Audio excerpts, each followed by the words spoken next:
Oke, kalau di modul itu saya lihat di kegiatan belajar satu kita bisa lihat di halaman 16 ya 16 ini 1.6. Intinya di dalam belantara bisnis atau perang itu kan nggak pernah berhenti, dan salah satu senjata kalau kita perang itu kita harus punya banyak senjata biar kita menang perang gitu kan.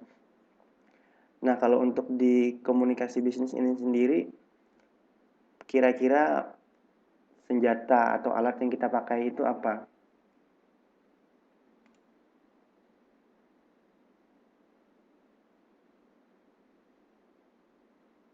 Kira-kira ada yang bisa menjelaskan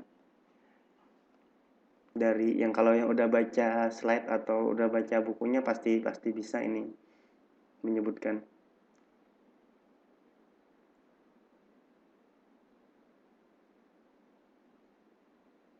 Nah, ini udah pada masuk semua ini. Udah ada 9 orang.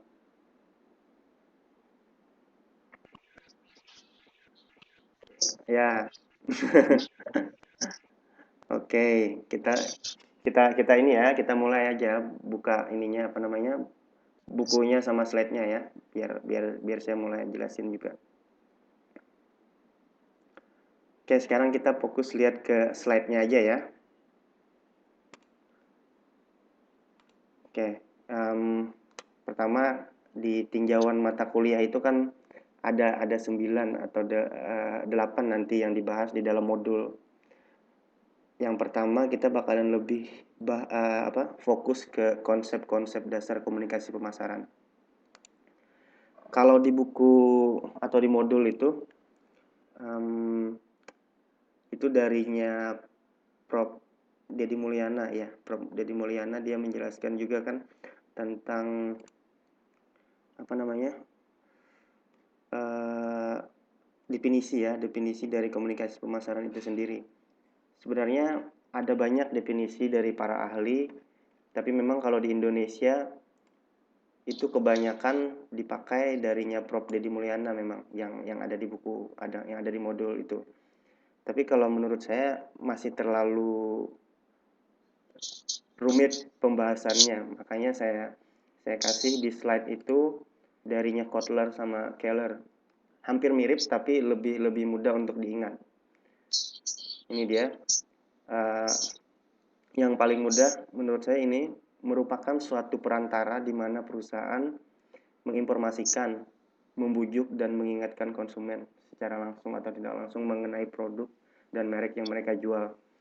Jadi intinya di komunikasi pemasaran itu bagaimana seseorang menyampaikan kepada orang lain tentang produk atau apa yang dia punya kepada orang lain biar orang lain itu tertarik untuk membeli atau memiliki. Jadi nanti misalnya di ujian misalnya disuruh memberikan definisi, kalau menurut para ahli itu terpaksa teman-teman harus menghafalkannya.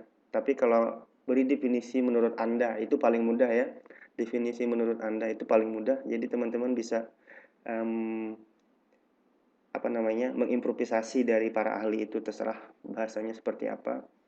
Intinya di komunikasi pemasaran itu kita menyampaikan agar orang lain tertarik membeli produk kita, itu udah termasuk definisi juga.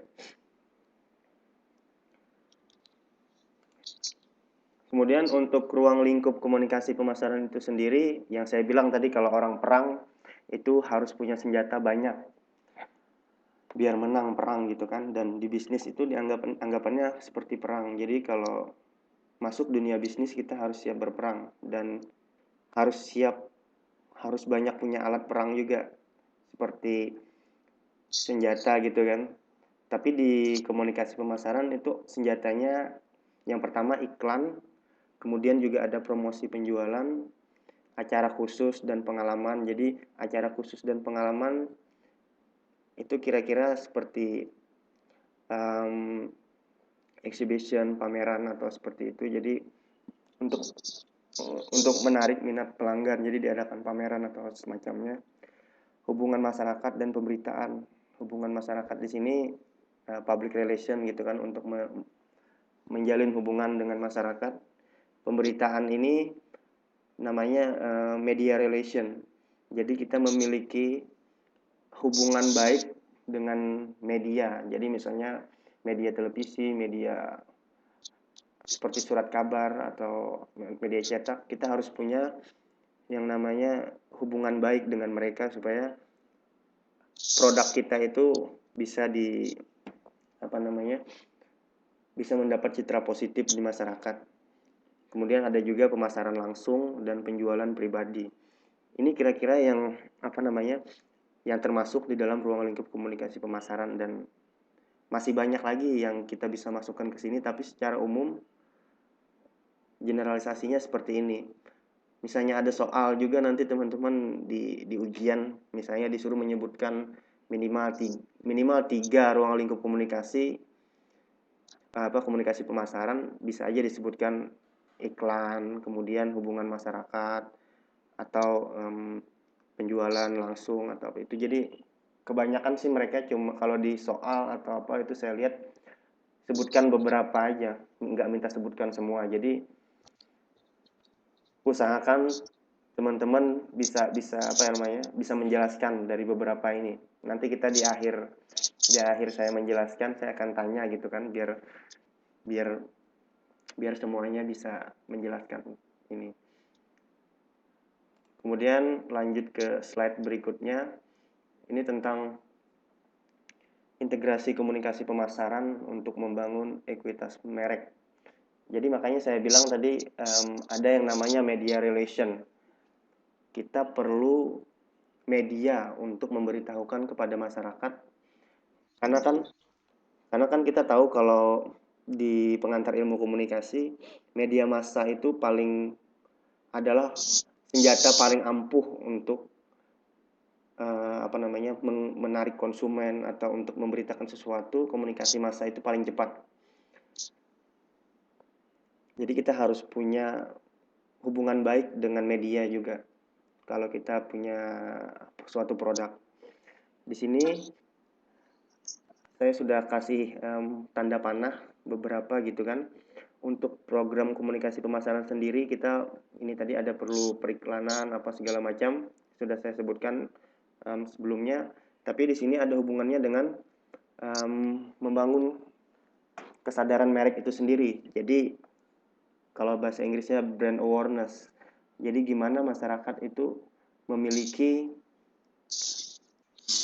atau tahu tentang merek kita. Mereka sadar dengan merek kita, kemudian mereka punya respon terhadap merek kita, dan selalu menghubungkan merek kita dengan keseharian mereka. Contohnya di Indonesia, karena merek dagang Aqua itu sudah melekat di masyarakat, mereka punya hubungan baik dengan media, terus iklannya banyak, kemudian di mana-mana kita lihat iklannya, ada di advertising, billboard apa segala macam, kemudian di bus-bus, di terminal. Akhirnya kesadaran merek masyarakat itu terhadap Aqua itu tinggi. Citra merek mereka pun bagus gitu kan, karena mungkin mereka punya foundation atau CSR-nya bagus, membantu masyarakat sekitar atau kayak gimana. Kebanyakan dari kita di Indonesia biasanya kalau mau beli air mineral bilangnya beli Aqua, walaupun mereknya beda kita bilangnya Aqua. Itu kebanyakan. Kemudian juga beli pasta gigi, kita bilangnya odol atau apalah gitu. Padahal odol kan suatu merek. Kita misalnya belinya mereknya Close Up, tapi kita bilangnya juga odol. Jadi merek itu sendiri sudah melekat di masyarakat, seperti yang saya bilang Aqua tadi.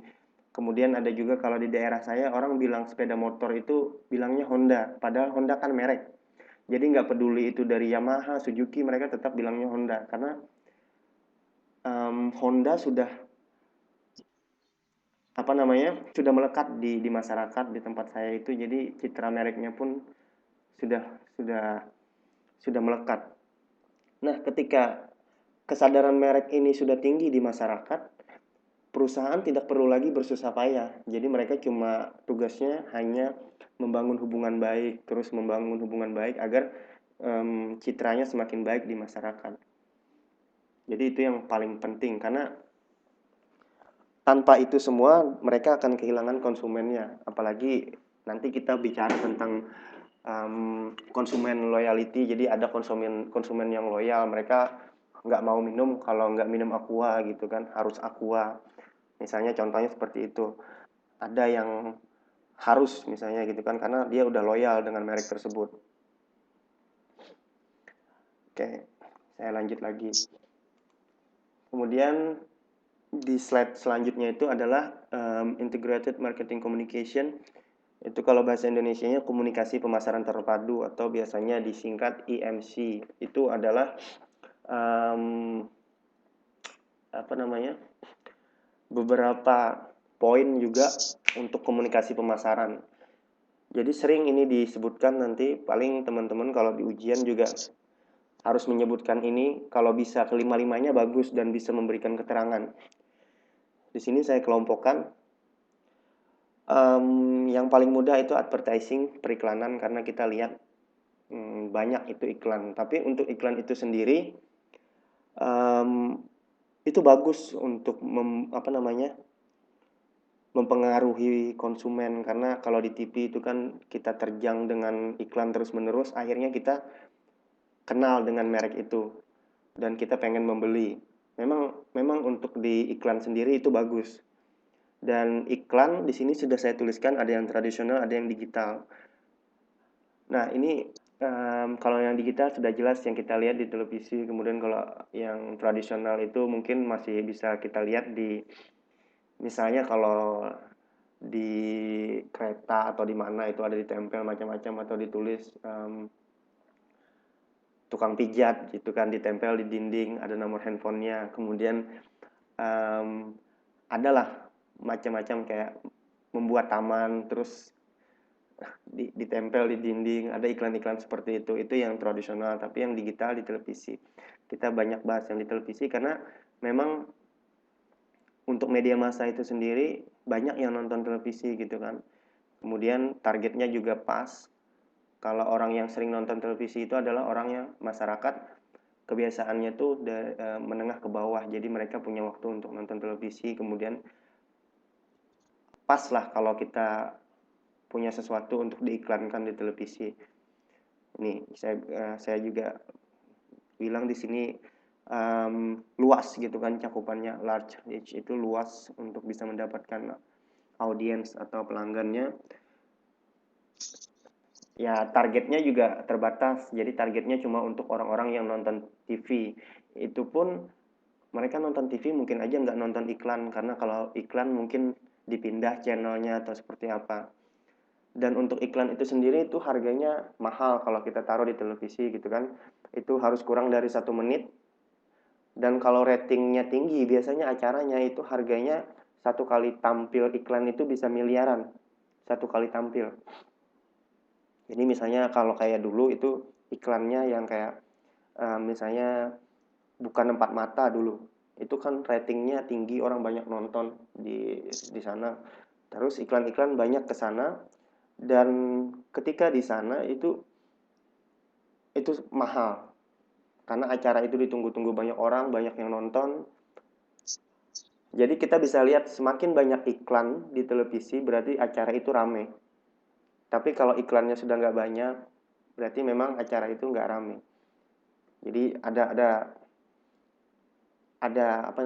cakupan untuk iklan-iklan itu sendiri. Jadi memang untuk iklan itu mahal. Kemudian yang kedua itu public relation atau humas. Nah, ini kalau menurut saya yang paling efektif. Karena ini membantu baik perusahaan, organisasi, ataupun membangun produk itu supaya orang tahu dan percaya. Jadi kalau untuk humas ini sendiri, mereka membuat orang-orang itu percaya dengan produk tersebut. Kemudian dia membangun hubungan baik. Kemudian memang tidak seluas cakupannya itu nggak seluas iklan, tapi ini nih keberlangsungannya tuh bagus karena dia bisa berusaha membangun hubungan baik dengan apa namanya, dengan konsumen. Kalau untuk cakupan ya sama sebenarnya, cakupan untuk ininya cukup luas gitu kan. Tapi untuk targetnya juga sama kayak advertising atau periklanan, masih terbatas. Jadi dia cuma menuju ke beberapa sasaran, grup-grup tertentu atau orang-orang tertentu.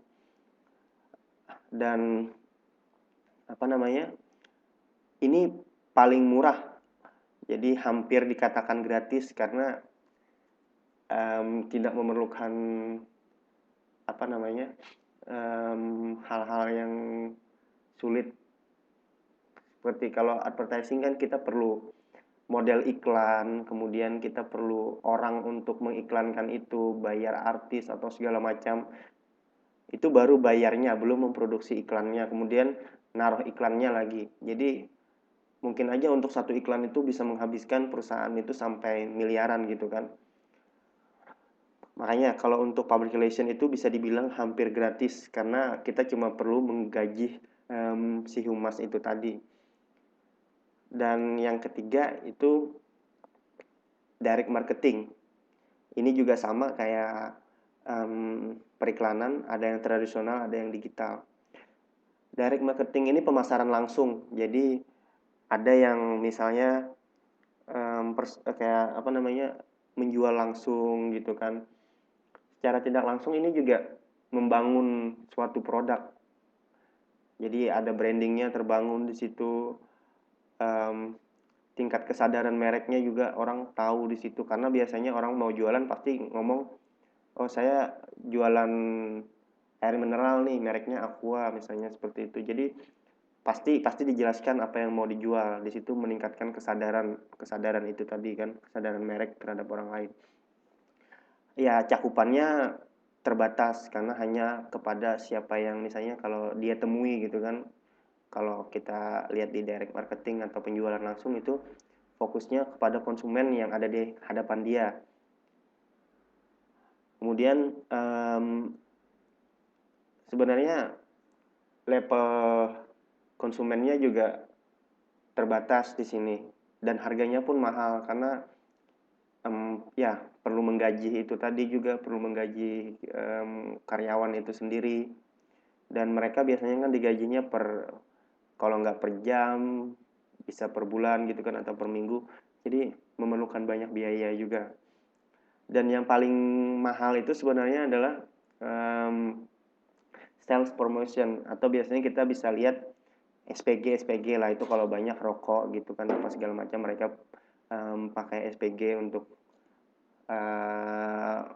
menjajakan rokok atau apa segala macam itu. Kemudian mereka bikin acara-acara misalnya kayak festival musik, band apa segala macam, itu lumayan mahal gitu kan. Dan tapi kalau menurut saya lebih mahal periklanan. Tapi kalau periklanan itu beberapa kali gitu kan, ya sekali aja kita bikin tapi kita perlu bayar di TV itu atau di channelnya.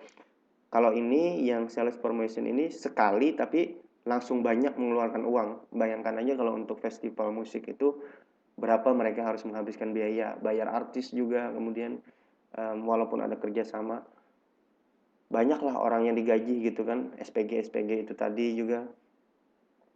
Dan yang terakhir personal selling, ini hampir sama kayak SPG atau direct marketing, tapi bedanya ini langsung. Kalau yang tadi itu bisa aja nggak langsung, direct marketing sama sales promotion itu bisa aja nggak langsung gitu kan. Direct marketing itu contohnya juga bisa dijual misalnya lewat email atau via telepon. Tapi kalau personal selling ini harus memang ketemu orangnya, dijual gitu kan. Ini bagus sebenarnya, hampir sama kayak humas karena bisa membangun hubungan yang kuat dengan apa namanya, konsumen. Bagus sebenarnya, tapi ya masih dibilang mahal karena kita perlu membayar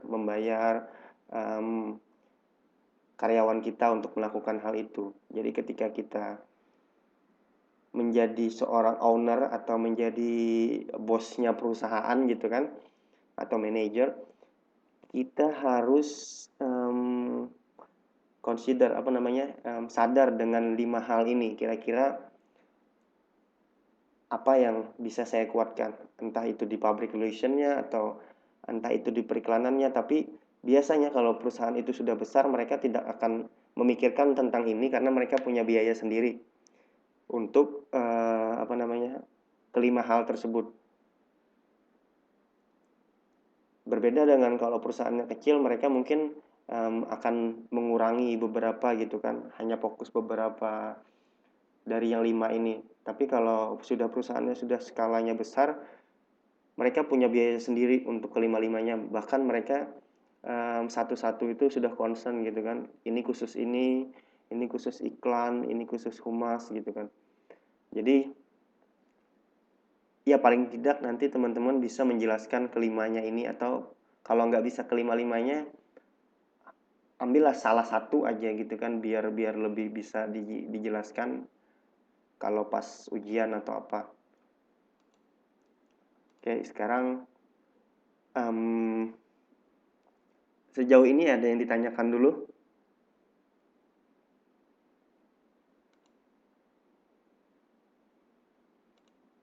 Halo?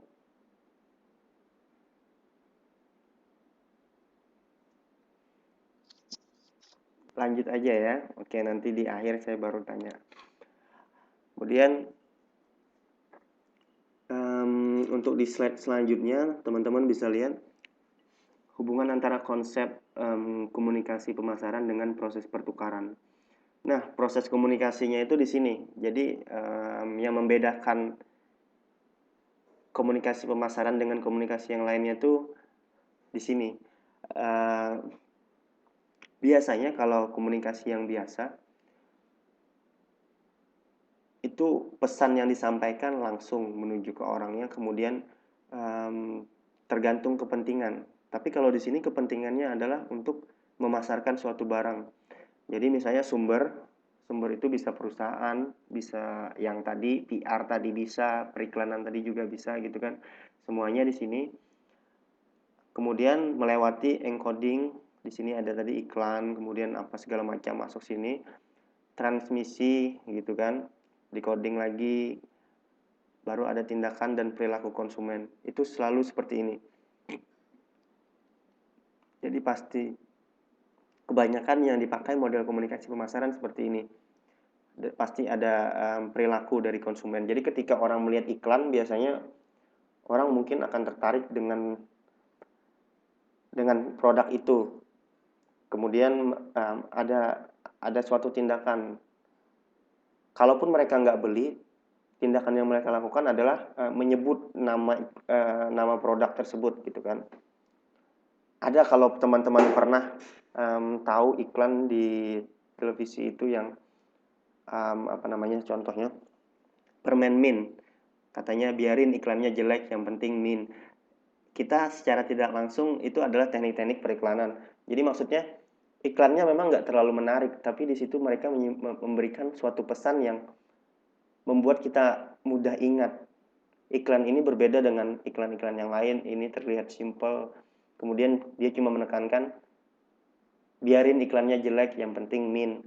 Di situ mereka menekankan sesuatu yang ada hubungannya dengan produk mereka, yaitu permen mint itu tadi. Nah, itu kita yang melihat iklan itu biasanya kita entah tindakan kita tertawa atau nyebut mint juga atau seperti apa, itu secara tidak langsung ada di perilaku konsumen. Kemudian kalau dulu juga ada iklan Kuku Bima Energi yang ininya Mbah Marijan Rosso katanya. Itu juga digunakan periklanan untuk memang menumbuhkan kesadaran merek kepada konsumen dan memakai public figure, banyak atlet yang dipakai, kemudian Mbah Marijan jadi sampai ikonnya gitu kan, karena untuk bisa membaur ke masyarakat itu sendiri gitu kan, biar lebih tertarik orang, kemudian menumbuhkan kesadaran merek itu tadi. Oke, ini lanjut lagi ke fungsi komunikasi pemasaran. Sebenarnya banyak fungsi, tapi kalau saya lihat di modul itu terlalu banyak penjelasan dan terlalu banyak contohnya juga, dan contohnya itu juga dari cerita-cerita, jadi kita harus menyimpulkan sendiri gitu kan. Makanya saya carikan ini, ada 3 poin. Jadi konsumen dapat diberitahu atau ditunjuk bagaimana dan mengapa sebuah produk digunakan oleh orang seperti apa dan di mana serta kapan. Ini sebenarnya sama kayak model komunikasi Laswell. Kalau teman-teman sudah belajar pengantar ilmu komunikasi kan, siapa mengatakan apa dengan apa gitu kan, dan apa efeknya. Itu kalau teori komunikasi. Tapi di sini komunikasi pemasaran adalah dihubungkan dengan produk itu aja gitu kan, apa di mana produknya apa segala macam gitu. Jadi kalau teman-teman menjelaskan, ingat teori Laswell itu aja, tapi dihubungkan dengan produk atau komunikasi pemasaran, lebih enak untuk menjelaskan. Kemudian yang poin kedua, konsumen dapat belajar tentang siapa yang membuat produk dan apa yang dipertahankan perusahaan dan merek. Nah, ini penting. Kenapa saya bilang penting? Karena produk itu tidak akan bisa bertahan lama kalau tidak menjelaskan perusahaan itu sendiri atau merek itu sendiri. Jadi mereka harus menjelaskan. Kalau kita ambil contoh seperti yang Aqua tadi saya sebut, mereka menjelaskan di iklan itu biasanya mereka bilang kalau ini dari Danone. Danone kan perusahaan besar gitu kan. Jadi mereka di bawah naungan Danone itu sendiri dan sadar akan merek. Kemudian kalau di Indonesia juga yang besar itu adalah Wingsput. Jadi dia punya produk kopi, kemudian ada mie sedap apa segala macam gitu kan. Jadi biasanya di akhir-akhir ada dijelaskan dari Wingsput. Itu membuat kesadaran merek itu tinggi di masyarakat. Oh, Wingsput itu merek dagang terkenal misalnya di Indonesia. Jadi ketika dia bikin produk baru, misalnya ada kopi baru gitu kan atau mie baru, kita udah yakin dengan produk itu karena perusahaan itu sudah merek dagangnya sudah kuat dan kita sering menggunakannya gitu. Kemudian yang terakhir, konsumen dapat diberikan satu insentif atau imbalan untuk percobaan atau penggunaan. Ini kita sering, misalnya kita disuruh menggunakan kalau bahasa ininya tester. Jadi ada testernya, misalnya kayak dulu saya pernah dikirim sabun muka gitu ya, Pond's. Dia baru meluncurkan Pond's untuk cowok yang menggunakan kopi. Dulu saya lupa apa namanya, tapi ada campuran kopinya. Jadi dikirim itu ke rumah saya untuk melakukan tester. Mereka kirim, kemudian saya rasa cocok dan akhirnya saya memakai sabun muka itu. Jadi itu salah satu teknik mereka juga gitu kan. Mereka kasihkan bahan percobaan sehingga kita tertarik. Padahal inti dari mereka itu bukan untuk ngasih cuma-cuma, tapi untuk membangun kesadaran merek itu sendiri. Oke. Dan slide selanjutnya ini untuk lebih masuk lagi ke komunikasi pemasaran. Jadi saya kasihkan teman-teman kerangka analisis. Memang sebenarnya ini ada di buku teman-teman di modul, tapi dalam bahasa yang sederhana ditaruhnya gitu kan. Kalau ini saya carikan yang bahasa Inggris karena memang lebih mudah untuk dijelaskan karena dia cuma ngasih poin-poinnya aja, nggak ada penjelasan yang kayak di buku itu terlalu banyak kalimatnya, lebih susah untuk dijelaskan. Di sini intinya adalah marketing dan communication strategi. Komunikasi pemasaran, tapi di komunikasi pemasaran kita juga perlu yang namanya strategi gitu kan. Strategi pemasaran itu seperti apa. Jadi ada yang namanya corporate communication. Corporate communication itu adalah komunikasi misalnya antara manajer dengan karyawannya itu sudah harus terbangun juga. Jadi nggak hanya di komunikasi pemasaran itu nggak hanya perusahaan dengan konsumen, enggak, tapi bagaimana juga perusahaan dengan karyawannya. Lucu dong ketika mereka membangun hubungan baik dengan konsumen, tapi dengan karyawannya enggak. Nanti akhirnya malah jadi bumerang. Karyawannya bilang akhirnya, kamu nggak usah deh pakai produk itu, aku kerja di sana dan itu nggak bagus misalnya kan. Jadi bisa aja nanti karyawannya bikin jelek perusahaannya. Jadi harus dibangun komunikasi itu di perusahaan tersebut atau di organisasi tersebut. Kemudian udah jelas tadi ya, public relation itu penting sebagai suatu strategi karena mereka merupakan frontliner atau bahasa sederhananya ujung tombak mereka tuh ujung tombaknya. Kalau tampil di TV itu pasti mereka gitu kan, karena mereka ya representatif dari perusahaan atau apa. Kemudian branding. Branding penting karena gimana orang tahu suatu produk, gimana orang tahu tentang produk kita kalau kita nggak kasih itu brand atau nama. Misalnya kita punya perusahaan tapi kita nggak kasih nama gitu kan, kita punya produk tapi kita nggak kasih nama, orang nggak bakalan tahu. Jadi penting juga pemberian nama gitu kan. Misalnya punya bahasa ininya aja sederhananya misalnya jualan apa gitu kan, sama misalnya pisang goreng, tapi yang banyak yang jualan pisang goreng tapi ada satu yang ngubah namanya, misalnya di tempat saya itu ada pisang coklat gitu kan, itu lebih menarik dan orang ingat akhirnya. Padahal sama aja pisang goreng juga tapi dikasih coklat dan dia kasih brand piscok gitu kan, itu lebih menarik. Kemudian ada juga digital strategi tadi yang termasuk iklan tadi apa segala macam yang ditaruh di dunia digital gitu kan, dan bisa dipasarkan, itu termasuk strategi pemasaran. Tadi sudah kita jelaskan.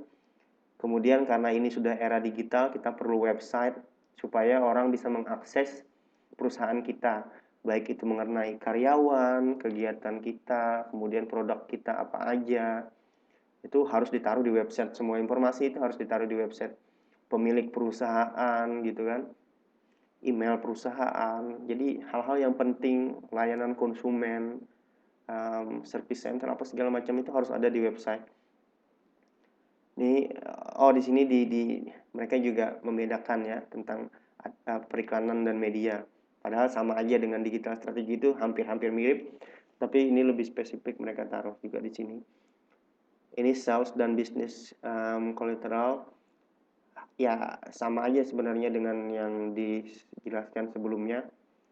Ada sales promotion apa segala macam. Jadi sales misalnya diskon apa segala macam ditaruh di supermarket. Misalnya beli satu dapat beli dua dapat satu atau seperti itulah. Event atau promotion, jadi biasanya yang kayak saya sebutkan tadi, mereka berusaha membuat kegiatan-kegiatan, misalnya juga memberi sponsor, misalnya ada kegiatan reuni atau apa gitu kan, terus mereka kasih sponsor, mereka kasih bantuan, atau kita punya acara gitu kan, kita kasih proposal, mereka kasih bantuan. Padahal mereka juga naruh promosi di situ, misalnya oke, kami bantu tapi pasang ya bendera kami, atau oke, kami bantu, kami kasih misalnya goodie bag dan isinya produk mereka gitu. Kemudian recruitment marketing itu mereka melakukan atau merekrut karyawan melalui media-media itu tadi, bisa melalui website atau media iklan atau seperti apa macam-macam, dan di situ mereka menawarkan gitu kan lowongan apa aja yang kosong di perusahaan mereka untuk orang yang mau mendaftar. Kemudian ada employer branding, market research. Ini market research ini yang paling penting juga biasanya dilakukan oleh public relation. Jadi market research ini melihat kemungkinannya, ini dijual di mana bagusnya. Misalnya kita punya suatu produk, kira-kira kalau kita jual ini di daerah sini laku nggak ya gitu. Jadi diadakan riset dulu, kemudian dikasih sampel apa segala macam. Ternyata orang di wilayah sana tertarik, baru dipasarkan ke daerah itu. Seperti itu. Oke, saya kira penjelasannya sudah cukup panjang, jadi tinggal kita diskusi, dan kalau teman-teman ada pertanyaan bisa ditanyakan langsung. Kemudian juga apa namanya? Yang paling penting adalah nanti teman-teman bisa memahami dari 5 poin tentang konsep-konsep atau dasar-dasar komunikasi pemasaran itu. Oke. Ada yang mau ditanyakan dulu?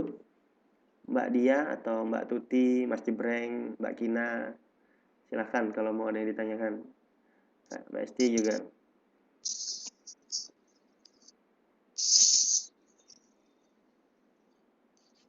Ya.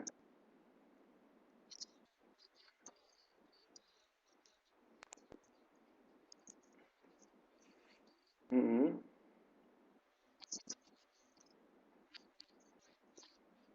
Mm-mm.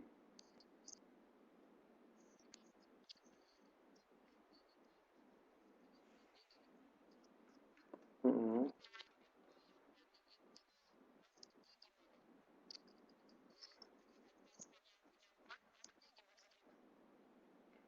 Oke, jadi employer branding itu sendiri biasanya ada perusahaan yang cuma mau narik, misalnya mereka melakukan rekrutmen gitu kan, mereka mengadakan apa, menarik karyawan, tapi mereka biasanya fokus ke lulusan D3 misalnya, atau lulusan SMK.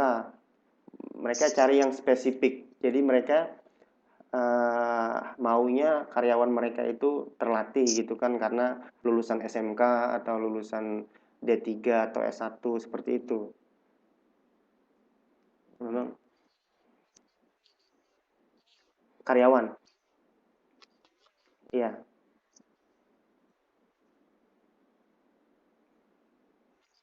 ya ada lagi yang lain.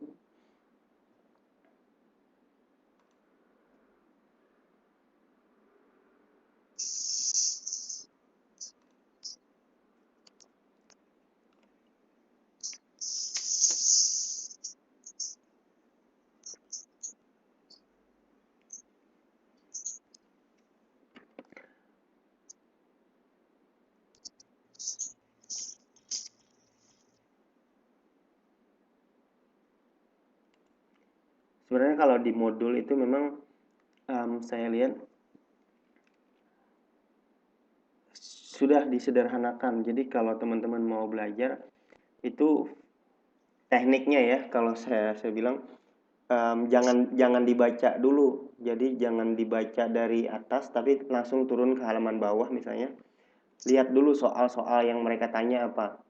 Lihat soal dulu. Jadi lihat soal, misalnya soal nomor 1, baru cari jawabannya ke atas. Seperti itu. Dan lihat fokus tulisan yang sudah dicetak miring atau dikasih apa namanya? Dikasih huruf tebal. Jadi memang kalau mau belajar ke bawah dulu, lihat ininya, lihat soal, kemudian juga di situ ada rangkuman. Kalau mau dibaca rangkumannya dulu atau baca soalnya dulu baru baca ke atas. Nanti kita bisa bisa cari gitu kan, oh apa yang dimaksud di situ. Karena saya lihat di sini kebanyakan memang di buku dikasih contoh-contoh gitu kan, contoh-contoh perusahaan mereka di sini kasih dari Body Shop apa gitu kan, McDonald's, mereka kasih contoh-contoh. Dan ketika kita belajar membaca, biasanya ada tipe-tipe orang yang bosan ngebaca, kemudian pengen tahu langsung jawabannya aja apa. Makanya tekniknya baca soalnya dulu baru cari jawabannya ke atas. Jadi ada yang namanya teknik skimming atau scanning. Ketika kita sudah tahu soal, kita langsung cari poin-poin atau kita udah baca soal, kita dapat poinnya, kita jadi langsung cari ke atas itu, kita scan atau kita ini poin-poinnya aja, poin-poin yang tadi kita baca aja, jadi yang lain lewat aja. Memang kalau dibaca satu-satu gitu kan pelan-pelan memang membosankan dan nggak bakalan nempel, memang susah. Oke, ada lagi yang mau ditanyakan, yang lain gimana?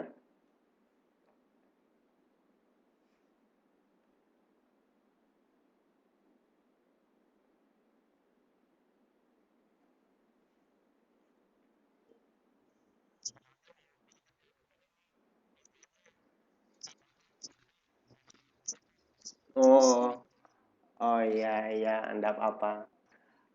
Kalau kalau kalau mau tanya nanti misalnya nggak di ini juga dicatat aja, kemudian kirim aja ke line gitu kan, nggak jadi masalah kalau sama saya.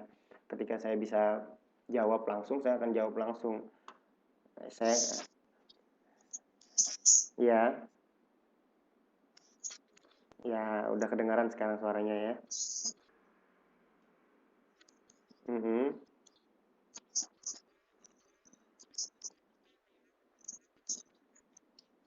mhm, iya,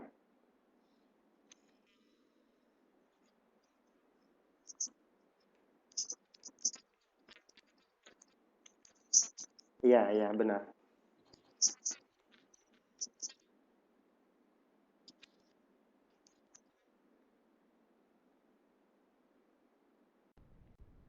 Mhm.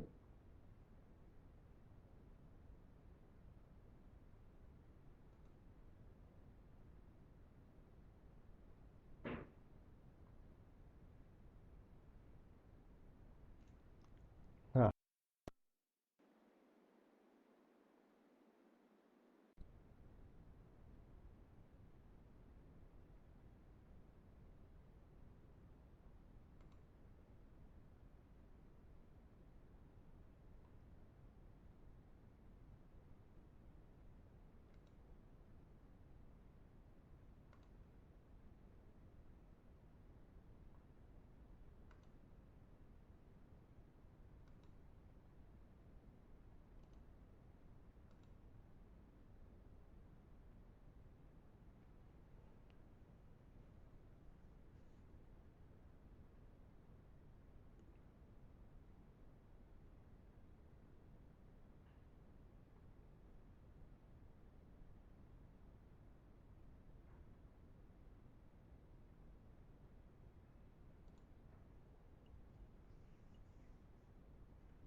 ya,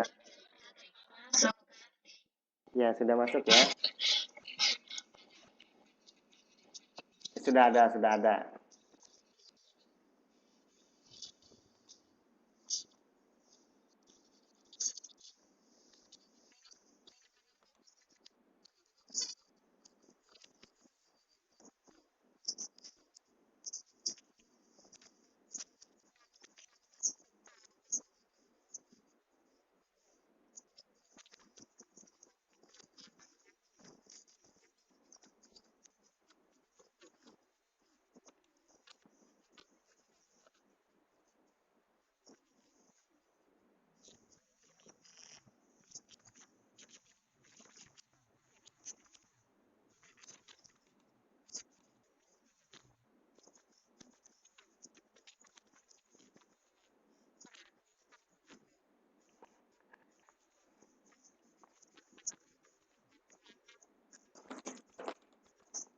Halo, ada yang bisa dengar saya?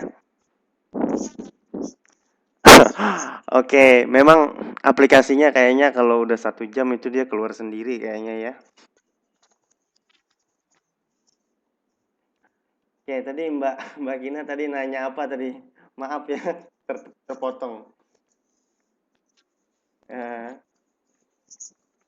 ya, market reset tadi. Mm, mm, mm,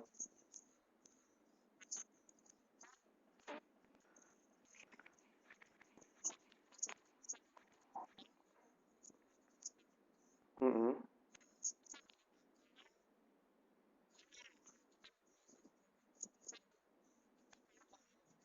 mm, mm.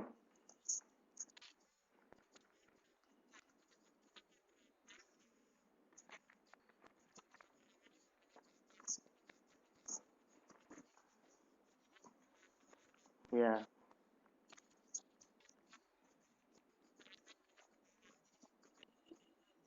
mm, mm,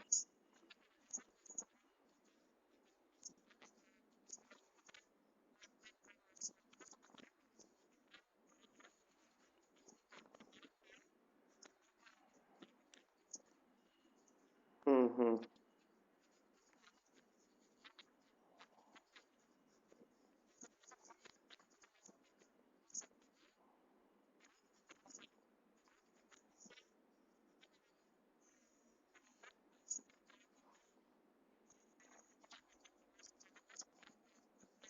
mm, mm.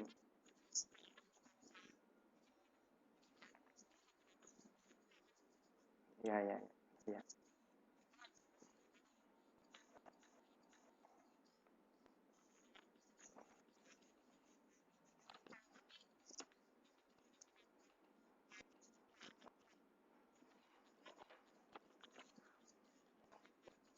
Ya, ya, ya. Oke, pertama saya jawab dulu baru saya jelasin ya. Em, itu termasuk kalau kita ingin melakukan uji coba, yang namanya uji coba itu sudah termasuk dalam namanya market research. Jadi terlepas itu mau di daerah mana kita mencoba, itu pasti sudah masuk di namanya market research. Kemudian kalau mbaknya tadi kasih contoh burger sama Aqua, itu memang betul. Jadi ceritanya dulu Aqua karena memang dulu pas banget dosen saya dulu waktu pelajaran ini ngasih ngasih contohnya juga Aqua gitu kan. Dulu Aqua sebelum sebelum terkenal gitu kan. Jadi orangnya cuma keliling, dia cuma bawa 5 botol. Jadi air mineral dimasukkan air gitu, air biasa dimasukkan ke dalam botol dan dia coba keliling. Orang-orang di kampung itu tertawa karena di kampung orang punya air banyak, ada yang di dalam kendi, ada yang disimpan di mana-mana gitu kan. Ngapain ngapain katanya kamu jualan air gitu kan. Tapi orang-orang ini punya apa namanya? Punya jiwa entrepreneurnya yang tinggi gitu kan. Dia dia sebagai seorang entrepreneurship, dia pengen menjual. Bagaimana caranya? Akhirnya dia keliling kampung, nggak ada yang laku. Dia terus jual sampai ada yang membeli. Kemudian um, apa namanya? Denon ini kan perusahaan dari saya lupa dari mana gitu kan, pokoknya dari luar negeri. Dia melihat potensi itu. Oh benar ini air ini lama kelamaan kita perlu karena orang biasanya haus, kemudian lupa bawa air minum, kemudian orang perlu perlu beli. Jadi ini kalau secara bisnis ini bisa laku. Kemudian ke depan juga air bersih itu sulit untuk dicari gitu kan.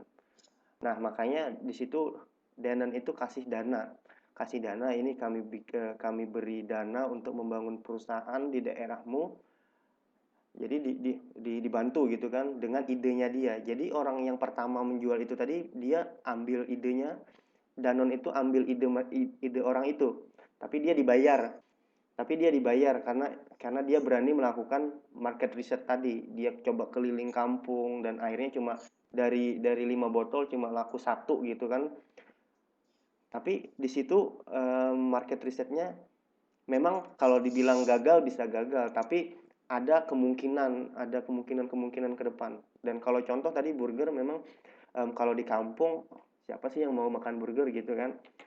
Tapi paling tidak ketika kita kasih burger ke orang kampung itu kita kasih tahu ini burger, kalau di kota ini misalnya harganya bisa puluhan ribu, tapi karena di sini bahannya kita bikin sendiri, kemudian semuanya dibikin sendiri, jadi harganya lebih murah. Kemudian ini itu membangun yang namanya brand tadi, citra brand tadi, dan orang oke lah saya beli satu misalnya gitu kan. Jadi orang sebenarnya biasa aja gitu kan, nggak bikin kenyang, nggak bikin ini, tapi orang tahu oh ini ya namanya burger gitu kan. Akhirnya lama kelamaan masyarakat itu akan menerima. Apalagi nanti kalau itu kan masih market research, kita kan masih mencari yang namanya pelanggan atau pasar. Nanti kita ada lakukan strategi tadi apa lagi misalnya ada iklan, akhirnya dari yang membeli itu namanya burger, aku kemarin beli satu gitu kan, memang nggak terlalu enak kita bilang kan misalnya, tapi dia bilang ke temannya bakalan oh ya gimana sih sebenarnya aku juga pengen coba gitu kan. Itu sudah jadi yang namanya mouth to mouth information. Jadi mulut ke mulut gitu kan, orang udah ngomong mulut ke mulut, akhirnya tahu orang dengan yang namanya burger itu tadi.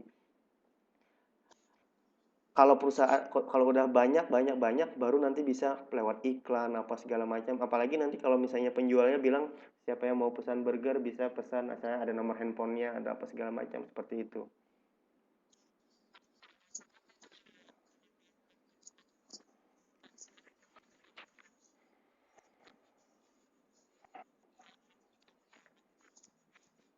Ya, benar sekali.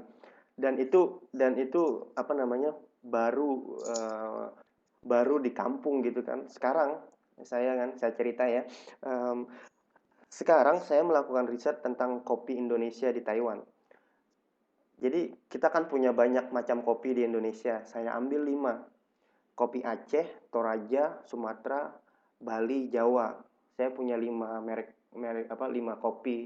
kopi yang saya anggap enak di Indonesia gitu kan.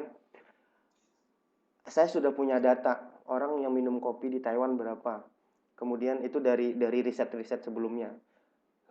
Kemudian saya adakan lagi riset gitu kan, saya ambil sampel 115. Sampelnya cuma 115. 115 orang Taiwan, saya suruh minum kopi. Mereka suka yang mana? Mereka cuma bilang, karena kan suka atau nggak suka itu relatif sebenarnya gitu kan. Kalau orang yang tahu kopi, ahli kopi, dia minum sedikit tahu, oh ini tingkat keasamannya seperti ini, oh ini seperti ini. Tapi orang awam, mereka nggak akan peduli dengan itu. Mereka cuma tes, oh ini enak. Saya suka yang ini, yang kopi Bali karena baunya harum gitu kan. Ya sudah, saya punya data akhirnya, oh saya tahu. Kesimpulannya kalau mau jualan kopi Indonesia di Taiwan, orang suka yang baunya harum. Berarti saya harus jual kopi Bali di sini. Seperti itu. Itu masih market research, belum saya nanti memasarkan produk karena saya belum bikin produknya. Jadi misalnya saya mau bikin produk, saya beli kopi Bali di Indonesia, saya bawa ke sini, saya bikin packagingnya, saya kasih apa namanya nama lokal misalnya dengan packaging ada Chinese-nya gitu atau kayak gimana. Kemudian saya jalin kerjasama dengan 7-Eleven atau Family Mart gitu kan, taruh di sana atau di vending machine itu bisa diterapkan lagi nanti.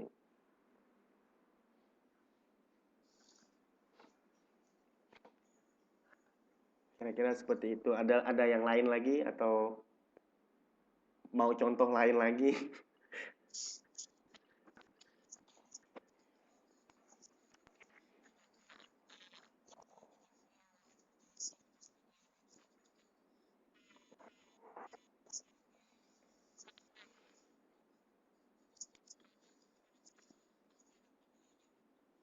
Contohnya,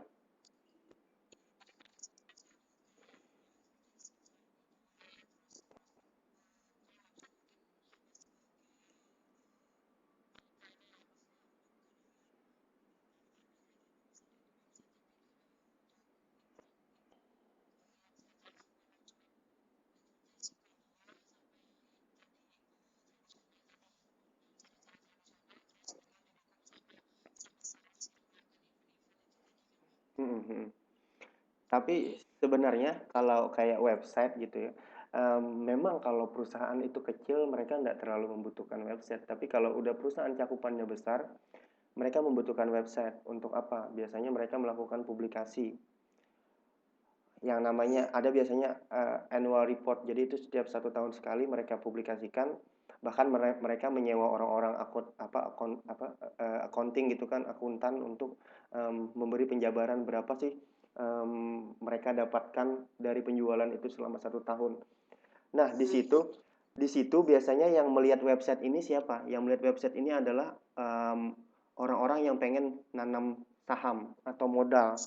Ya, investasi mereka. Jadi memang kalau perusahaannya kecil jarang yang punya website, tapi kalau perusahaannya sudah skala besar, website itu sangat diperlukan karena orang yang pengen nanam modal yang biasanya kita sebut shareholders atau investor itu mereka akan lihat di situ.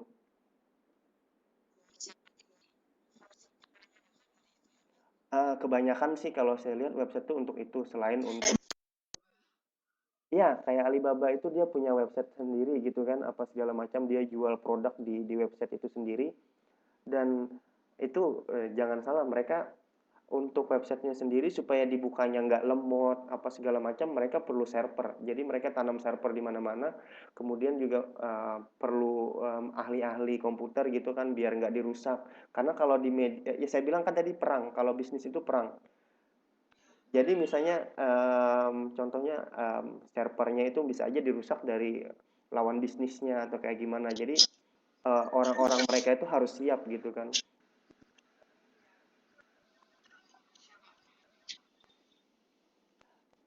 Kalau untuk yang kerangka analisis, saya rasa teman-teman semua bisa untuk menjabarkan, tapi ya memang yang harus diingat itu adalah em, ruang lingkup komunikasi itu tadi.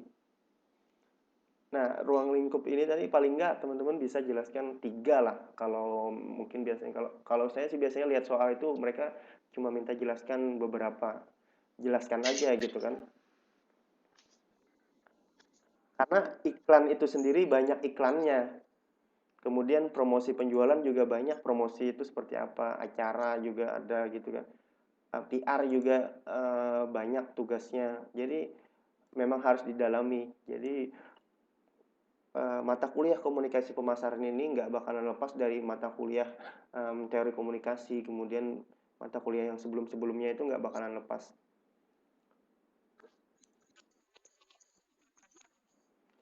Kalau pemasaran langsung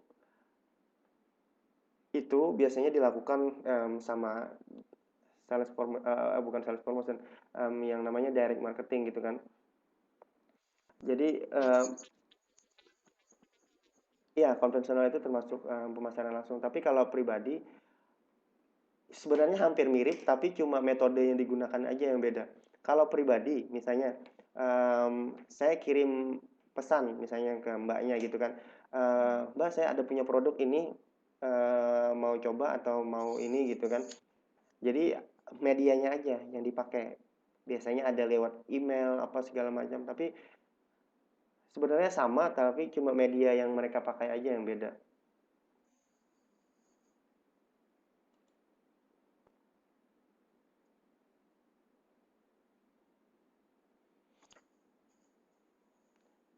Ini nanti teman-teman di semester 5 atau semester berapa itu ada penjurusan nggak sih? Kalau saya dulu kan memang kalau semester 1 sampai 3 masih ilmu komunikasi saya ngambilnya. Kemudian di semester 4 atau 5 itu saya sudah menjurus ke PR. Jadi saya belajar PR. Terus teman-teman saya juga ada yang fokus belajar periklanan, ada yang belajar komunikasi pemasaran. Jadi fokus kami itu ketika sudah semester atas itu aja yang dipelajari. Belum belum ada penjelasan itu ya dari ini.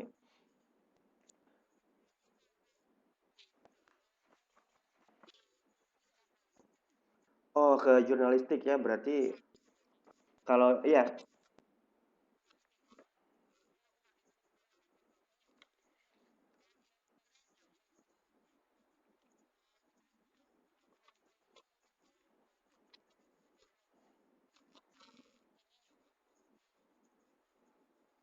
Mhm.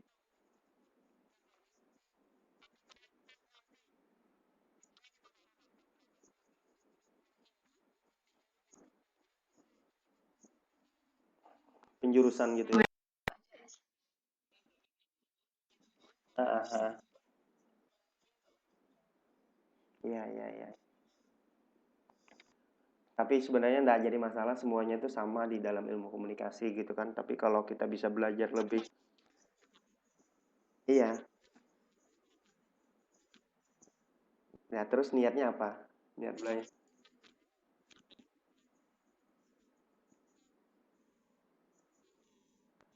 Ah, ah.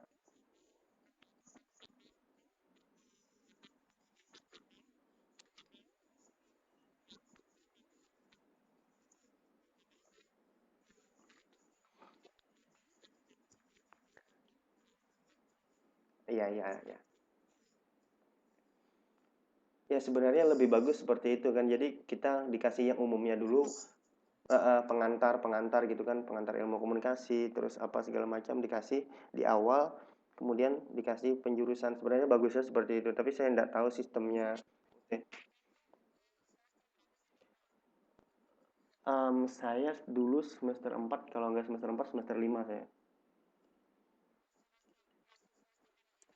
Baru penjurusan. Jadi memang di akhir-akhir itu saya cuma belajar public relation. Jadi mata kuliahnya pun kepribadian PR, kemudian itu kalau di kepribadian PR kita sampai cara duduk, cara berjalan, cara berpakaian itu diatur.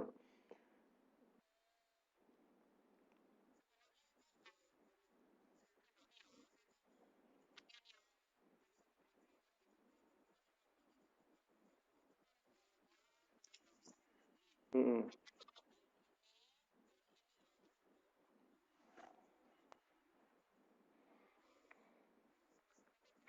Mm-mm.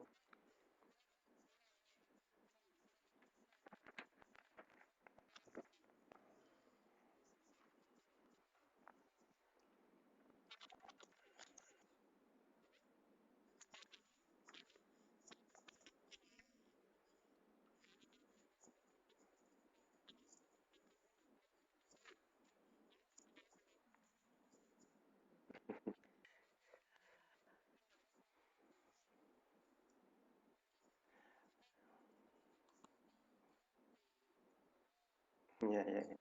Tapi sebenarnya terlepas dari itu semua, teman-teman nanti kan ya kalau S1 mesti harus bikin skripsi kan. Nah, untuk skripsi itu sendiri sebenarnya kalau dari saya itu paling mudah memang untuk periklanan dan jurnalistik. Itu paling mudah.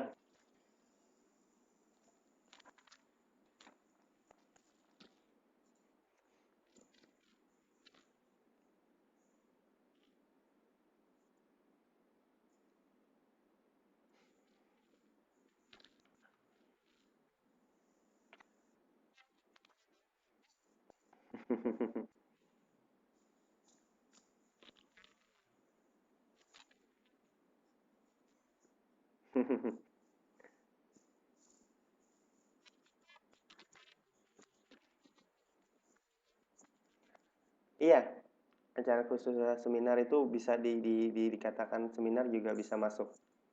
Karena biasanya di seminar kita lihat di belakang itu di backdrop itu ada sponsor-sponsor gitu kan.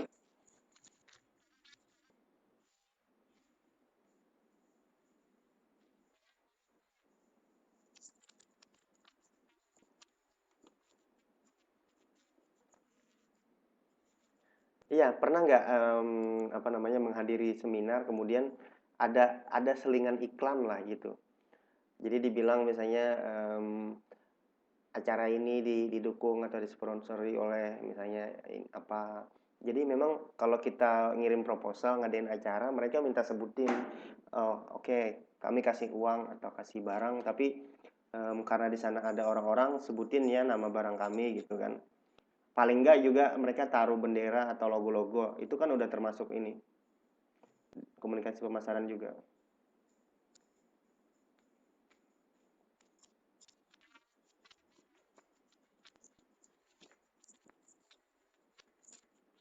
Ada hubungannya.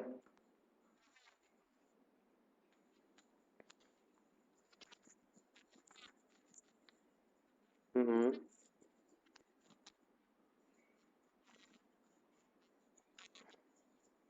Iya.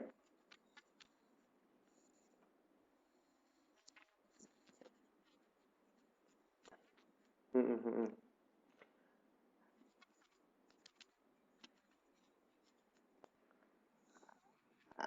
Nggak bisa diadakan penjualan pribadi karena yang namanya penjualan pribadi itu memang harus ada transaksi. Kalau itu kan nggak ada transaksi. Transaksinya maksudnya memang ada sesuatu yang dibayar gitu kan. Tapi kalau di acara kayak gitu, kita mungkin aja bayar di awal. Misalnya ikut seminar, kita sudah bayar duluan, transfer duluan. Jadi nggak bisa dikategorikan itu.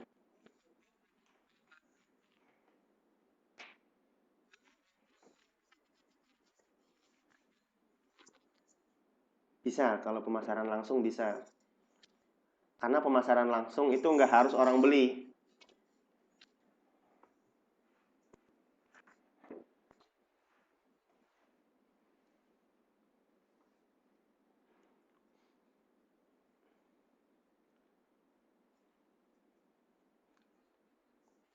Nah, biasa itu.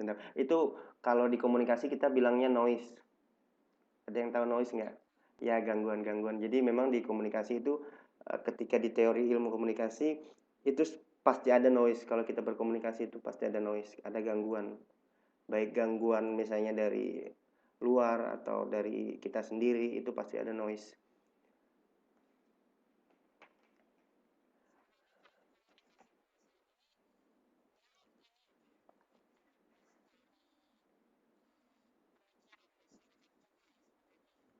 Ya,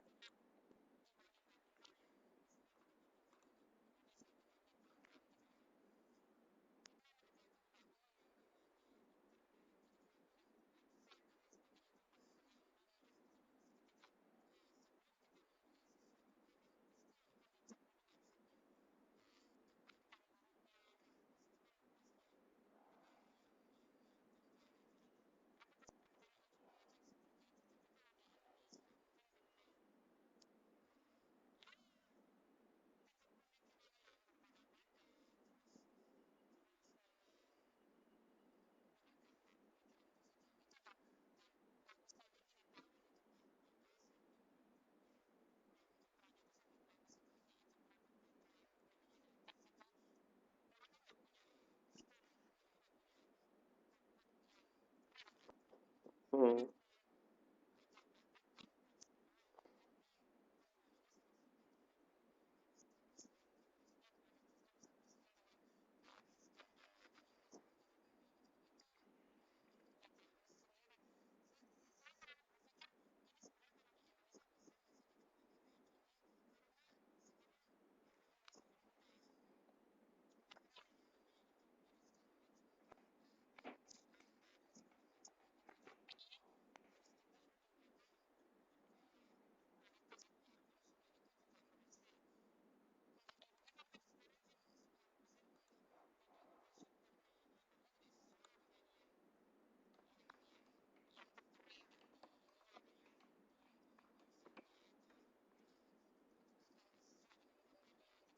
hmm, hmm,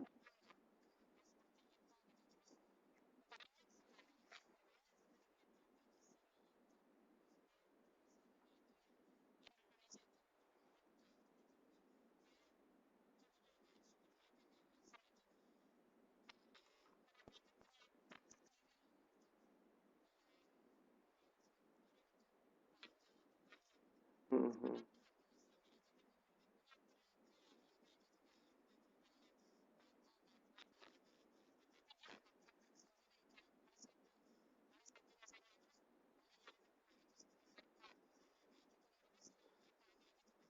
Iya,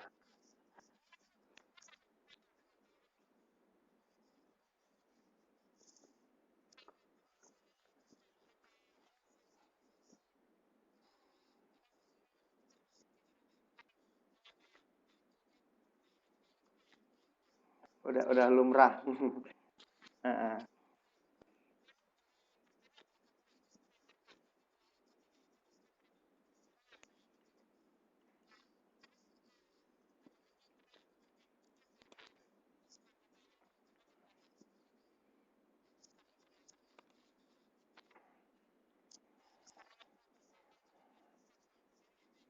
Mhm.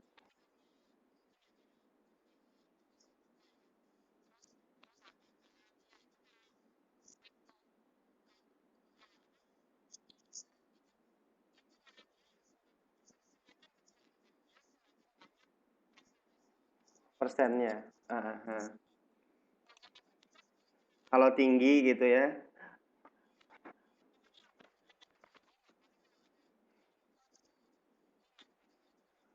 50% ya.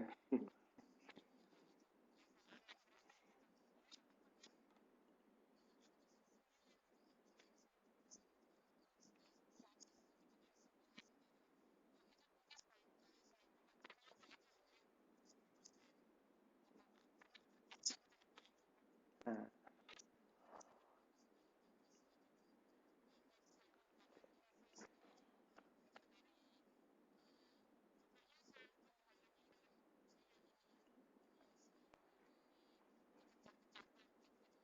ya memang harus seperti itu. Jadi tadi kan ada kita kita lihat tadi ya yang di apa, ya itu benar sekali. Jadi di kerangka analisis komunikasi pemasaran kan kita ada yang namanya market research sama marketing strategi. Itu kan ada hubungannya. Tadi kan saya cuma menyebutkan secara umum marketing strategi dan marketing strategi kan itu banyak.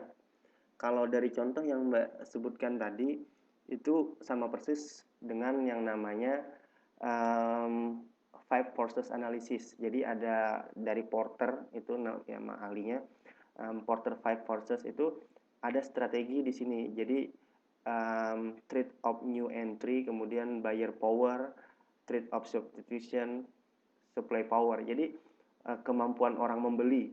Kemudian juga tadi Mbaknya bilang um, orang-orang di Taiwan itu beda dengan di Indonesia.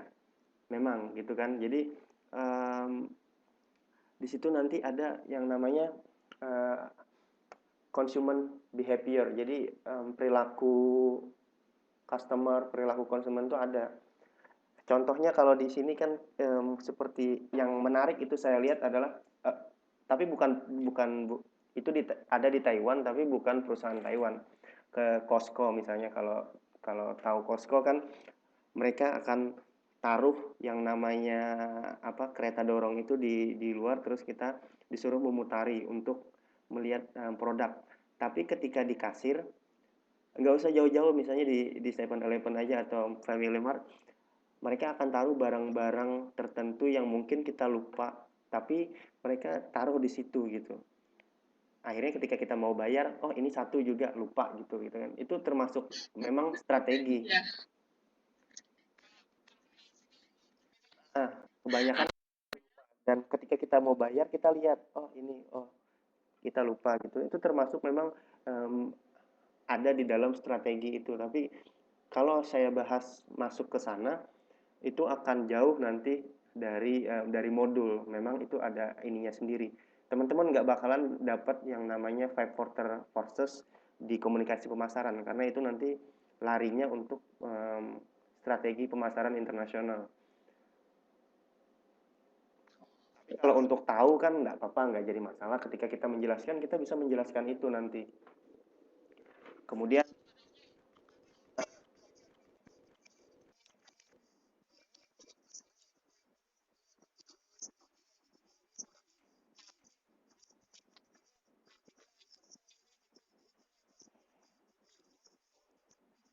Iya, makanya saya ndak bilang kalau baca buku itu apa namanya, jangan dibaca semua buku-buku itu karena bikin pusing, karena beda-beda orang, ada juga orang yang suka baca buku itu semua gitu kan, tapi kalau saya cuma cuma ambil poin-poinnya aja dan saya baca dulu soal di bawah itu mereka mintanya apa.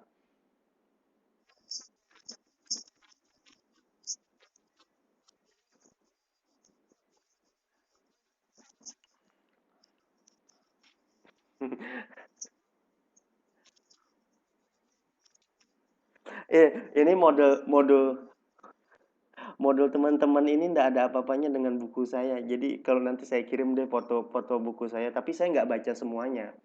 Jadi ketika apa yang saya cari, makanya saya bilang tadi teman-teman, ada yang namanya teknik scanning. Jadi misalnya kita baca, oh soal ini cuma minta sebutkan misalnya tahap-tahap komunikasi pemasaran. Ya udah akhirnya kita cari yang komunikasi pemasaran aja. Jadi kita akhirnya dengan jari kita cari, memang itu paling paling iya, teknik scanning itu paling penting untuk baca buku.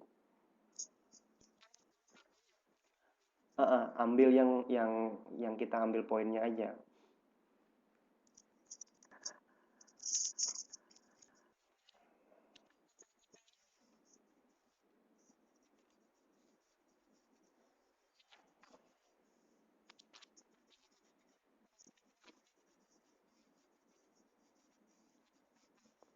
Nah, itu yang jadi masalah. Saya paling paling paling benci biasanya kalau ada soal yang bilang sebutkan menurut ahli ini. Wah, itu saya nggak bisa. Karena harus sama persis biasanya kan. Harus sama. Makanya saya bilang kalau sudah soalnya kayak gitu memang sulit. Kecuali multiple choice gitu kan atau ABC kita masih bisa nangkap-nangkap. Tapi kalau sudah soalnya esai kemudian disuruh menjelaskan menurut para ahli itu lagi, wah itu susah. Tapi kalau definisi sendiri bisa kita. Terus satu juga yang saya pengen sampaikan ke teman-teman nanti bisa dicari itu analisis strategi juga. Jadi selain Porter, mereka biasanya pakai yang namanya analisis SWOT. Mungkin teman-teman udah pernah dengar yang strength, opportunity, apa segala macam.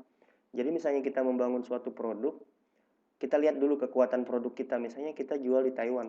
Kekuatan produk kita apa sih? Kita mau jualan teh. Ternyata teh di Taiwan itu lebih bagus dari teh di Indonesia. Oke, untuk segi kekuatan kita nggak terlalu kuat berarti gitu kan. Kemudian segi em, kesempatan, opportunity kan, eh, kita lihat konsumen teh di Taiwan luas, jadi mungkin produk kita bisa laku. Kemudian kelemahan teh kita apa? Kita perlu impor dari Indonesia dan itu memerlukan biaya, mungkin itu kelemahan kita gitu kan.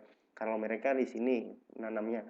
Kemudian kita lihat lagi ancamannya apa? Oh, ancamannya ternyata em, karena biaya yang tinggi tadi, kemudian kita juga harus jual yang tinggi dan orang di sini bisa jual dengan harga murah gitu kan. Nah, kita sudah bisa menganalisis itu dengan analisis SWOT itu tadi. Jadi ada yang namanya peluang, kemudian ancaman, kelemahan, dan kekuatan. Itu biasa dipakai selain yang five forces. Jadi kalau mau bikin satu produk, coba dianalisis dulu dengan analisis SWOT atau analisis Porter.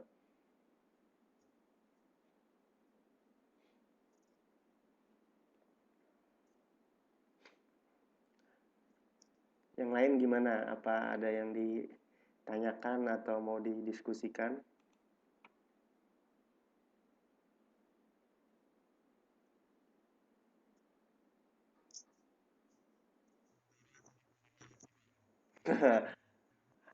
Nggak apa-apa. Yang penting kan jadi pendengar yang ini ya, yang aktif, yang budiman.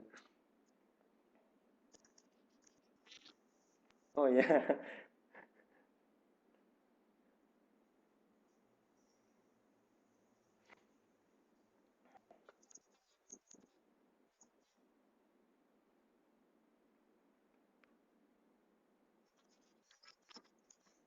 nggak ada saya. Jadi memang saya kan cuma ambil yang konsultasi, jadi memang nggak ada TTM.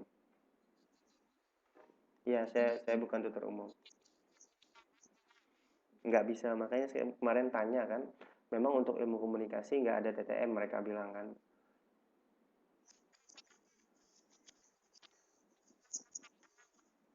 Nggak, saya cuma ambil dua mata apa dua dua konsultasi. Jadi ada yang ini, kemudian ada yang semester satu atau 2 mereka itu yang masih belajar pengantar ilmu komunikasi.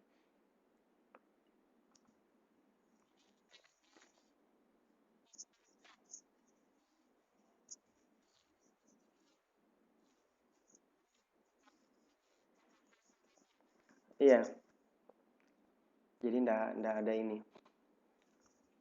Yang untuk TTM itu beberapa mata kuliah aja gitu kan. Kemarin saya juga mau ngajuin untuk tutor umum. Iya, saya sebenarnya dosen di Politeknik kan, jadi saya nggak boleh untuk jadi tutor umum di ini di UT sini karena saya di sini statusnya masih apa namanya tugas belajar, jadi saya masih ngebawa nama Politeknik. Jadi kalau untuk tutor konsultasi nggak apa-apa.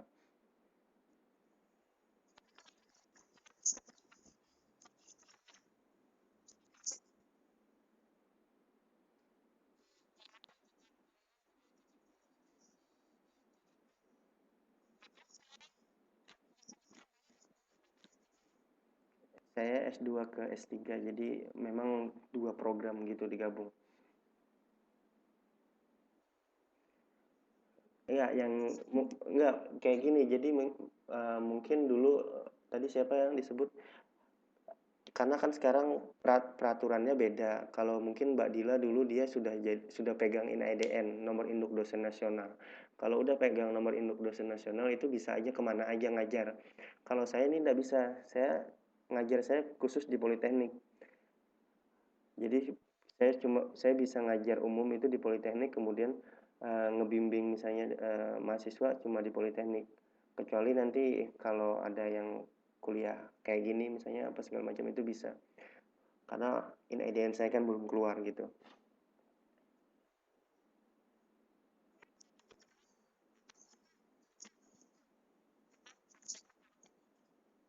Enggak, saya di Indonesia ngajarnya di Politeknik. Kalau di sini saya belajarnya internasional bisnis.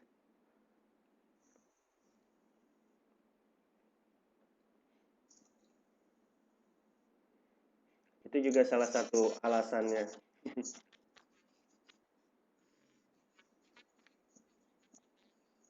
Iya, begitu.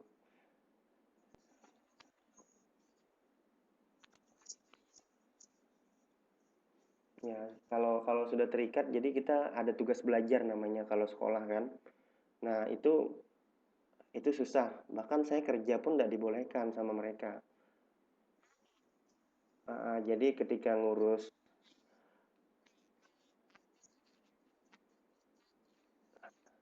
ya gitu. Jadi setelah itu boleh kalau udah balik. Iya, seperti itu. Hmm, ya, ya seperti itu. Mm-mm.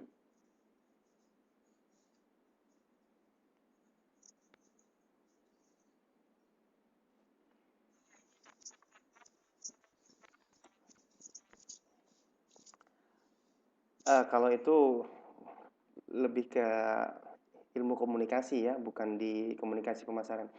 Kalau pesan verbal biasanya yang kita bisa lihat langsung gitu kan, misalnya kayak di advertising, misalnya di periklanan, pesan langsungnya misalnya beli ini gitu kan. Atau mereka menyuruh gitu kan, menyarankan untuk membeli ini, membeli produk ini. Tapi kalau non verbalnya mereka cuma ngasih apa namanya gerakan, misalnya nunjuk ke, pernah nggak lihat iklan yang cuma nunjuk misalnya eh, nunjuk barang tertentu gitu kan, itu bisa termasuk non verbal karena ada cuma gerakan atau mimik tertentu gitu.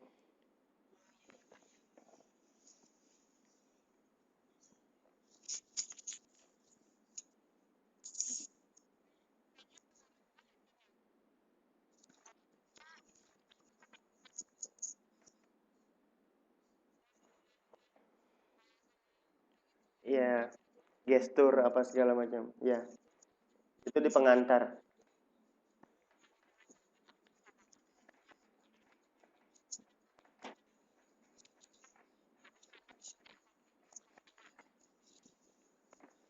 Sama aja. Jadi membedakan komunikasi bisnis dengan komunikasi pemasaran itu, komunikasi bisnis lebih luas. Komunikasi pemasaran itu cuma untuk apa namanya, memasarkan suatu produk. Itu di awal. Di komunikasi biasa itu lebih umum. Maksudnya dia secara umum menjelaskan tentang, ya, belum dimodifikasi. Ya, kalau kalau bisnis kan lebih lebih lebih lebih apa namanya, lebih formal karena tentang hubungan bisnis. Kalau pemasaran udah jelas untuk membujuk orang untuk membeli punya kita. Sebelumnya kan saya udah jelaskan juga komunikasi yang lain, komunikasi transendental, terapeutik, banyak komunikasi massa. Sudah ngambil kan komunikasi massa?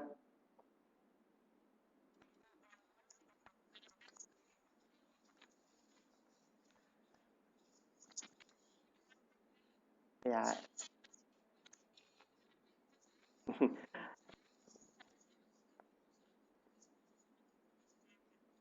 Oh, nah, komunikasi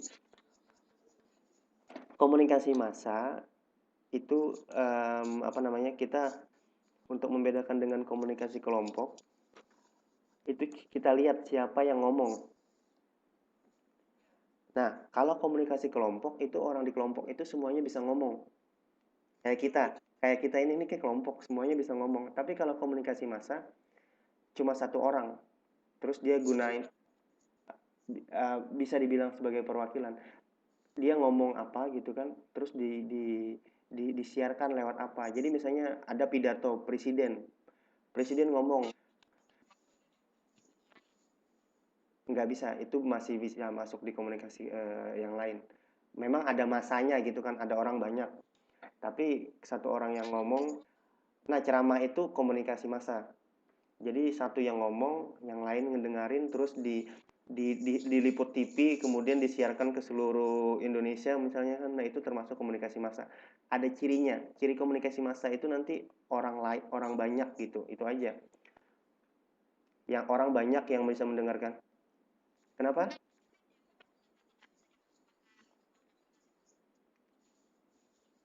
Memang ada banyak orang di sana gitu kan. Kemudian yang ngomong ada satu dua orang, tapi itu masih kita bisa katakan kelompok, bukan komunikasi massa.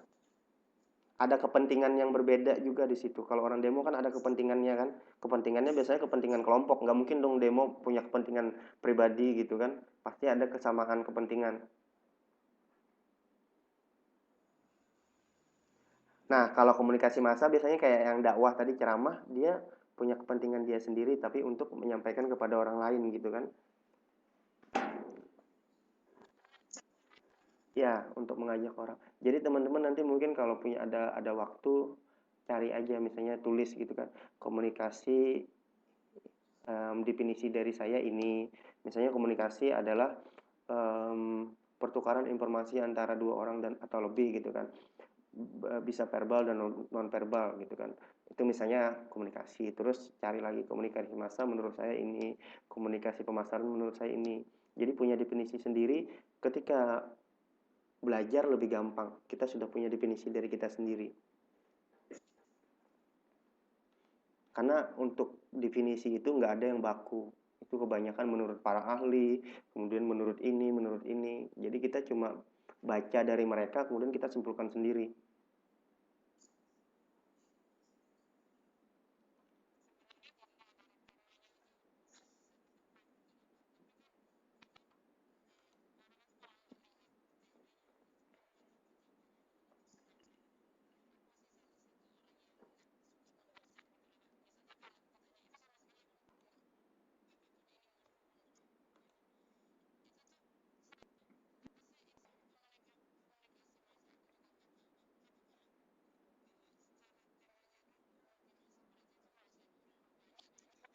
Iya, memang kayak gitu. Tapi nanti pertanyaan kan nggak mungkin semudah itu. Pertanyaan ketika ujian, mereka bisa sebutkan nanti ciri-ciri komunikasi massa seperti apa. Nah, makanya kayak saya jelaskan tadi, ciri-cirinya ini, kemudian ada ini. Itu yang harus diinikan, yang harus di apa namanya? Harus diingat-ingat.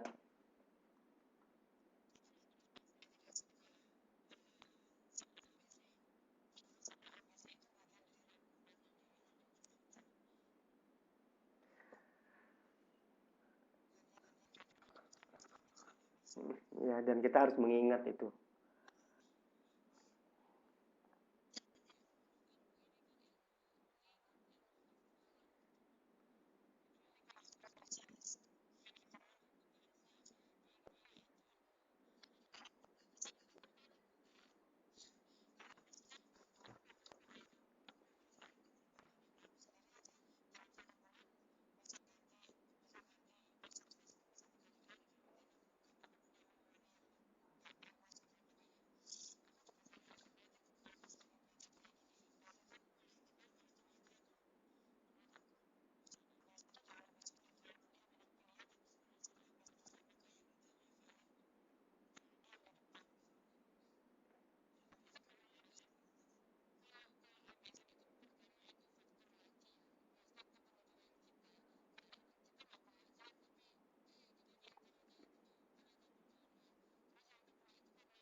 Ya, memang soal itu kan seperti itu. Tapi ketika teman-teman nanti, kalau saya kan karena sering bikin soal juga, jadi saya udah tahu apa yang enggak maksudnya ini saya kasih bocoran gitu ya. Eh, Ketika bikin soal, orang yang bikin soal itu akan cari satu jawaban yang agak mirip. Jadi dua, misalnya sampai D gitu kan, A, B, C, D. Dua itu nggak ada hubungan sama sekali. Jadi kita fokus fokus cari dua yang nggak ada hubungan sama sekali. Tinggalkan itu. Cari yang, jadi kalau kita udah buang dua, sisa dua lagi kan. Nah, di situ kita cari lagi sampai E.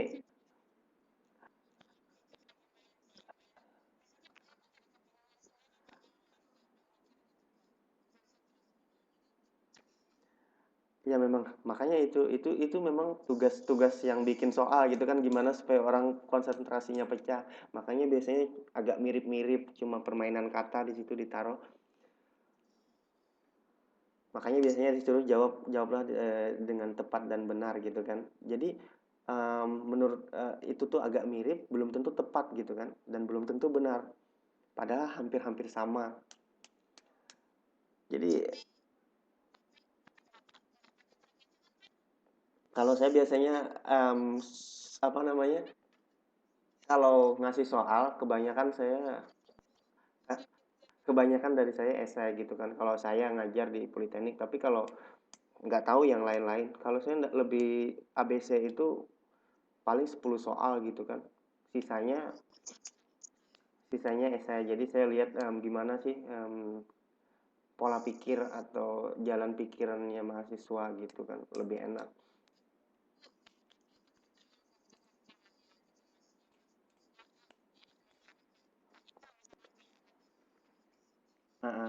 Karena nggak ada jawaban benar salah, nggak ada kalau di esai.